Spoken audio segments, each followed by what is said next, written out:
How to change Spotify password. Hey everybody, welcome back to the channel. In this video I will guide you on how you can change Spotify password, so make sure to watch the video till the end.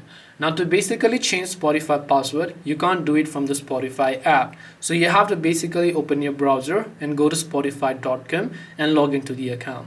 Then tap the gear icon from the top right hand side, then go to the option called view account here, and once you go to view account, from here you'll find an option that says security and privacy.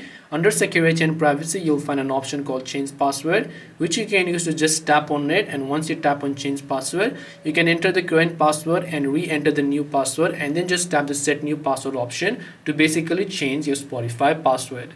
This way you can change Spotify password. Hope this video was helpful. If you have got any questions, feel free to leave them down. Thank you for watching till the end of this tutorial, and see you soon in the next video.